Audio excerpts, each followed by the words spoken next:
Welcome है दोस्तों, मैं आदर्श त्रिपाठी अपने YouTube चैनल आदर्श एकेडमी में आपका स्वागत करता हूं दोस्तों। तो आज हमको पढ़ना है क्या? फेडरलिज्म। आज हमारा एसएसटी सोशल स्टडीज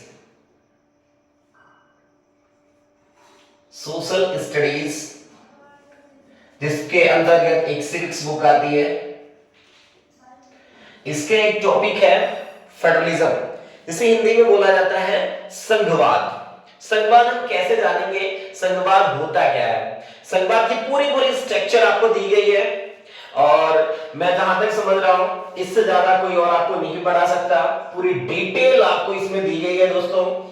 अभी आपको बताते हैं कैसे क्या होता है संघवाद, संघवाद की आवश्यकता क्यों पड़ती है और ये क्यों बड़े-बड़े राष्ट्रों में, बड़े-बड़े देशों में संघवाद लाई जाती है। तो हम पहले पढ़ते हैं फेडरलिज्म। फेडरलिज्म क्या होता है? संघवाद क्या होता है? Federalism is a system of government in which the power is divided between central authority and the various constituency unit of the country. बताया जाता है कि जो हमारा फेडरलिज्म है ये दो बराबर या तीन बराबर भागों में बांटा जाता है, जिससे हमारी सरकारें अच्छी रूप से चलाई जा सके। अब आपको देखना है फेडरलिज्म का क्या पावर होता है। भारत में जैसे आप देखोगे तो vertical power of government, government का जो वर्टिकल पावर है वो किस रूप में दिया है, तो उसको हम देखते हैं क्या दिया है। Administrative structure of our government. Bharat का जो एडमिनिस्ट्रेटिव स्ट्रक्चर होता है भारत सरकार का, वो कैसा होता है। तो सबसे पहले हम समझते हैं, सबसे ऊपरी में हमारा कौन होता है? प्रेसिडेंट, जिसे राष्ट्रपति बोलते हैं, और उसके बाद ये हमारा वाइस प्रेसिडेंट, जिसे हम क्या बोलते हैं? उपराष्ट्रपति बोलते हैं। तो ये दो तो बहुत ऊपर के पद है, इनसे कोई मतलब नहीं है। अब हम आते हैं मेन अपना क्या है, जो हमारा तीन भागों में बांटा गया है। फर्स्टली क्या है हमारा? यूनियन गवर्नमेंट, जो हमारी संघ की सरकार होती है। अर्थात आप सोचोगे कहां की सरकार? दिल्ली की सरकार, है ना। दिल्ली में अपनी गवर्नमेंट कौन बनाई है और वो पूरे भारत में राज करती है। अर्थात दिल्ली मतलब ये मत समझिएगा दिल्ली एक यूटी की सरकार, नॉट यूटी, पूरे होल कंट्री की सरकार जो मेजॉरिटी में आती है लोकसभा के इलेक्शन में, वो अपना दिल्ली में सरकार बनाती है। देखिए ये कितने भागों में बैठा है? टू भागों में। एक पहला क्या है, इसका जो हेड होता है वो पीएम होता है, प्राइम मिनिस्टर जिसे बोला जाता है। और ये सबसे बड़ा जरूरी होती है लोकसभा, लोकसभा जिसे बोला जाता है हाउस ऑफ द पीपुल। दूसरा इसका पावर क्या है? काउंसिल ऑफ स्टेट, जिसका मुखिया कौन होता है? राज्यसभा। तो आपने देखा कि जो हमारी पहली पे है वो कौन सी है? Vertical power of the government में पहला स्थान क्या है? यूनियन गवर्नमेंट का। जस्ट आप नीचे आए तो आपने देखा क्या कि स्टेट गवर्नमेंट दिया है। स्टेट गवर्नमेंट मतलब हर राज्य की जो गवर्नमेंट होती है ना। जैसे हमारी लोकसभा के लिए हमारे जो यूनियन गवर्नमेंट होती है उसके लिए लोकसभा के चुनाव होते हैं, तो वैसे हमारी स्टेट को, स्टेट में अपने राज्य में सरकार को चलाने के लिए हमारे विधानसभा के चुनाव होते हैं, जिसका हेड ऑफ डिपार्टमेंट कौन होता है? सीएम होता है। हर राज्यों में आप लोगों ने देखा होगा सीएम होगा, जिसे हम किसके रूप में जानते हैं? विधानसभा, या इसे ही बोला जाता है लेजिस्लेटिव असेंबली, या इसका नाइट नेम आप सीधा सीधा समझिएगा MLA, member of legislative assembly. इसके पहला पार्ट तो ये है विधानसभा, और इसकी दूसरी पार्ट में हम आते हैं क्या दिया है? Legislative council. यदि एमएलए ही होते हैं बट ये कैसे होंगे? विधान परिषद से होंगे। ये तो हमारी दूसरी हो गई। अब तीसरे रूप में हम आते हैं कब? लोकल गवर्नमेंट, जिला परिषद। वैसे जब हमारा संविधान बना था, हमारी सरकार फर्स्ट बनी थी, तो ये हमारे सरकार में नहीं थी, लेकिन एक आर्टिकल अमेंडमेंट आता है 73वां एंड 74वां अमेंडमेंट के द्वारा ये हमारे जिलों किसको जोड़ा जाता है? लोकल गवर्नमेंट को। लोकल गवर्नमेंट में जिला परिषद मिल रही होती है। अब जिला परिषद के रूप में ये थर्ड लोकल गवर्नमेंट को समझते हैं, जिसको आपको लिखा गया है लोकल गवर्नमेंट जिला परिषद। इसमें देखिएगा एक भाग आता है रूरल का और दूसरा भाग आता है अर्बन का। रूरल मतलब आप समझ सकते हैं गांव, जिसका सबसे बड़ा रूप देखिएगा ब्लॉक या तहसील स्तर पे होती है पंचायत समिति, जिसे आप देखिए होंगे बहुत रियली रूप में आप सारे लोग जानते हैं, जिसे बोला जाता है प्रधानी का चुनाव। आप लोगों ने देखा होगा। तो ये सबसे निचला तबका है। फिर यही चीजें होती हैं कहां पे? अर्बन में। अर्बन मतलब शहरीकरण होता है। शहरीकरण में सबसे बड़ा जो चुनाव होता है वो आप लोगों ने देखा होगा म्युनिसिपल कॉर्पोरेशन, जो कहां होता है? महानगर पालिका में होती है। महानगर पालिका मतलब बृहत शहर, बहुत बड़ा शहर होता है, जैसे आप समझ सकते हैं लखनऊ को। दूसरा तीसरी क्या दिया है? म्युनिसिपैलिटी, है ना? नगर पालिका।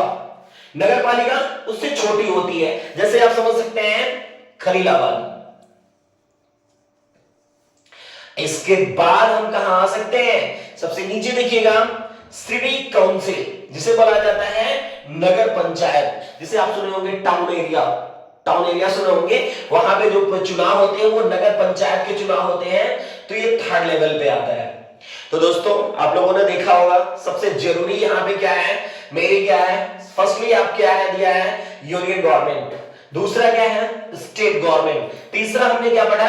Local government. इसके तहत हमारे यहां सरकारों का डिवाइडेशन है, और इसी प्रकार से सरकार अपने राज्य को पूरे central government, state government, local government. Central government आप समझिए नई दिल्ली, स्टेट गवर्नमेंट आप समझिएगा उत्तर प्रदेश से है तो लखनऊ, एंड लोकल गवर्नमेंट को आप समझिएगा तो वो हर हमारे डिस्ट्रिक्ट के हेडक्वार्टर में लगी हुई है। वहां से हम पढ़ते हैं रूरल को और अर्बन को।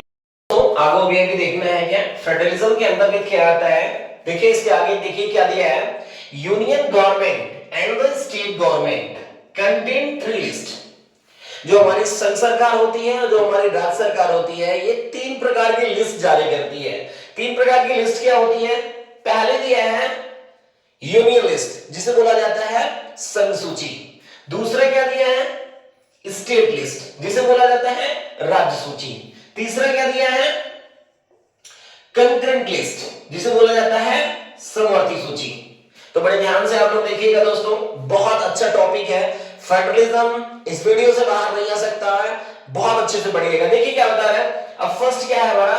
Union list. यूनियन लिस्ट को समझते कैसे दिया है? Including the subject of the national importance such as defence, रक्षा क्षेत्र, फॉरेन विदेशी क्षेत्र, फॉरेन अफेयर्स जो विदेशी मामले होते हैं, बैंकिंग जो भारत में बैंकिंग देख रहे हैं, बैंक से जुड़ा हुआ पूरा काम, कम्युनिकेशन संचार माध्यम, एंड करेंसी और रुपया, ये सारों पे देखिएगा क्या कर रहा है? They are including in the list because we need uniform the policy on this matter throughout the country.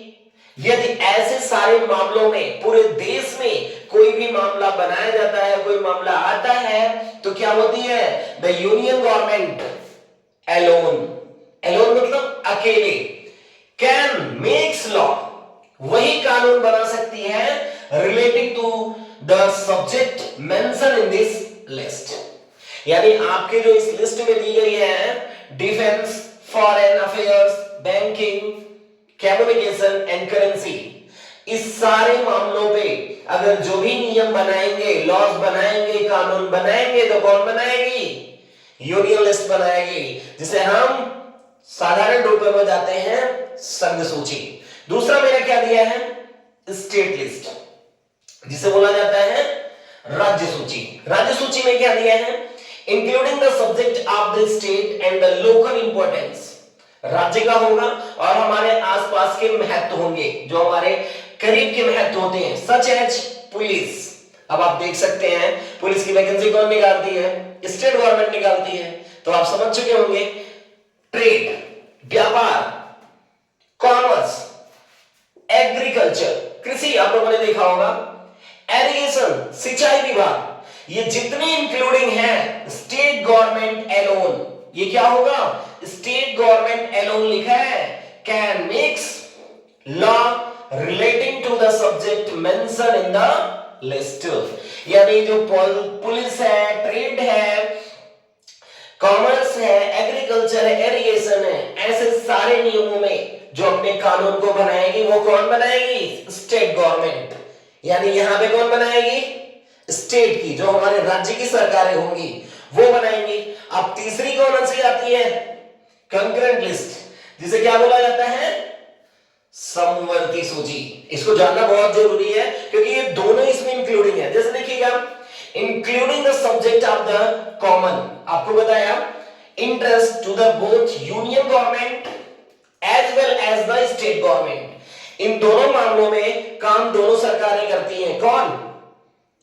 Union list और स्टेट लिस्ट, यानी दोनों को बनाने वाली संघ सूची और राज्य सूची, ये दोनों इस पे काम करती हैं। जैसे एजुकेशन, शिक्षा, फॉरेस्ट, वन विभाग, ट्रेड यूनियन, व्यापार का एक संघ, मैरिज, सबसे बड़ा आप लोगों ने देखिएगा ये मैटर जो आता है, जो मैरिज कई बार परीक्षाओं में पूछा गया है। एडॉप्टेशन, आप लोगों ने देखा होगा बच्चों को गोद लेना। सक्सेशन जो दिया है, एडॉप्टेशन सक्सेशन जो होता है बच्चों को गोद लेना, इन सारे मैटर्स में दिया है। कौन काम करती है? Education, forest, trade union, marriage, adoption, इन सारी चीजों पे काम कौन करती है? स्टेट गवर्नमेंट भी बनाएगी और यूनियन गवर्नमेंट भी बनाएगी, यानी यूनियन लिस्ट भी रहेगी, स्टेट लिस्ट भी रहेगी। फिर नीचे देखिएगा, both are union as well as the state government, state government can makes law on the subject mention in the list. तो हमारे स्टेट गवर्नमेंट भी रहेगी और यूनियन गवर्नमेंट, दोनों इसमें मामले में अपने नियम को बनाएंगे। लेकिन फिर बाद में क्या बता रहा है? इफ देयर लॉज कॉन्फ्लिक्ट, अगर इनमें कुछ प्रॉब्लम आई, बातचीत अच्छी नहीं हुई या समझौता नहीं हो रहा है, इसमें बवाल चल रहा है उन नियमों पे, with each other the laws made by the union government will be prevail लिखिएगा, दिया है।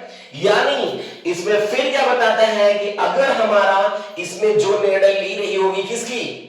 स्टेट गवर्नमेंट नहीं, यूनियन गवर्नमेंट, उसी का विशेषाधिकार होगा, अर्थात उसी की बातों को माना जाएगा।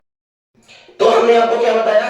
यूनियन लिस्ट पढ़ाया, स्टेट लिस्ट पढ़ाया एंड कंकरेंट लिस्ट पढ़ाया, संघ सूची, राज्य सूची और समवर्ती सूची। दोस्तों, ये फेडरलिज्म जो हमारा संघवाद चैप्टर है, अभी जस्ट उसके आपने vertical power of the government पढ़ाया है ना, union government, state government and local government, उसको पूरा फुल आपको डायग्राम के थ्रू डिफाइन किया। उसके बाद आपको संघ सूची पढ़ाया, राज्य सूची पढ़ाया और समवर्ती सूची पढ़ाया। फेडरलिज्म में इससे बाहर कुछ भी नहीं है। जितनी बार हो सके दोस्तों को देख करके जाइएगा, 100% ये नंबर दे करके आएगा और कम से कम इतना नंबर मान लीजिएगा आपको मिलेगा। तो थैंक यू दोस्तों, अच्छा पढ़ाना लगा होगा तो चैनल को सब्सक्राइब करिएगा और लाइक करना मत भूलिएगा। Thank you.